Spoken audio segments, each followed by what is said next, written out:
sommes à un an de la réouverture de la cathédrale, donc c'est une période qui était une période de rodage et nous entrons dans une autre vitesse. Mais ce qui a été marquant pendant cette année, c'est ce passage d'un chantier magnifique, gigantesque, à la vie de la cathédrale qui a été élevée il y a plus de 860 ans pour la gloire de Dieu. Donc la cathédrale a été rendue au culte et en même temps ça n'a pas empêché l'accueil des millions de visiteurs qui ont pu faire cette rencontre de ce si bel édifice.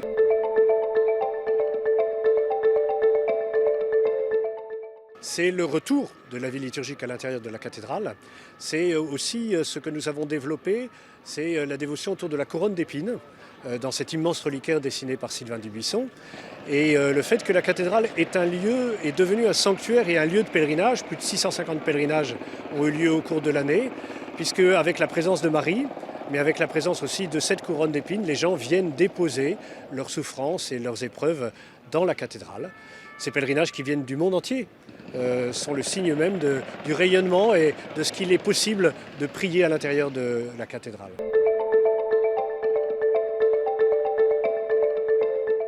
Nous aurons accueilli en 2025 11 millions de visiteurs, ce qui est le chiffre qui nous semble bon, c'est-à-dire que plus serait impossible parce que cela gênerait la tranquillité, la sérénité de la visite et aussi le calme de la prière. Ce que nous souhaitons qu'ils puissent vivre, c'est véritablement une visitation, c'est-à-dire une rencontre, la rencontre du beau. Nous avons conçu un parcours catéchétique et de pèlerinage pour permettre qu'il y ait une cohérence dans la visite et les applications et les guides manifestent cette cohérence et en même temps que les uns et les autres puissent, s'ils le souhaitent, prier à l'intérieur de Notre-Dame. Quelquefois, les gens se disent mais on ne peut pas rentrer facilement dans la cathédrale. C'est pas vrai, on rentre facilement dans la cathédrale. Il n'y a pas plus de 15 minutes d'attente pour rentrer, même lorsque l'on n'a pas réservé. Et donc je crois que c'est facile de rentrer dans la cathédrale. D'autres disent qu'on a du mal à prier dans la cathédrale.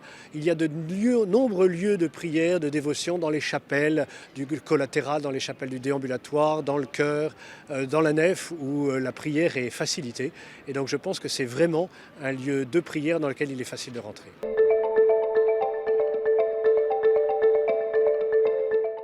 Les projets sont nombreux de pouvoir poursuivre cette réouverture, mais surtout ce qui est important c'est de développer les pèlerinages, notamment avec la couronne d'épines. La principale nouveauté autour de la couronne d'épines, c'est qu'à partir de l'Avent, il y aura une ostension de la couronne d'épines dans le reliquaire. Donc la couronne d'épines sera visible dans le reliquaire tous les vendredis entre 15h et 18h30, ce qui n'existait pas auparavant. Et puis je pense que nous aurons la proposition de nouveaux parcours de médiation, qu'il s'agisse d'un parcours marial ou qu'il s'agisse d'une explication de la façade, mais aussi un projet, un parcours musical, pour permettre aux visiteurs de découvrir encore plus de l'intérieur cet si bel édifice.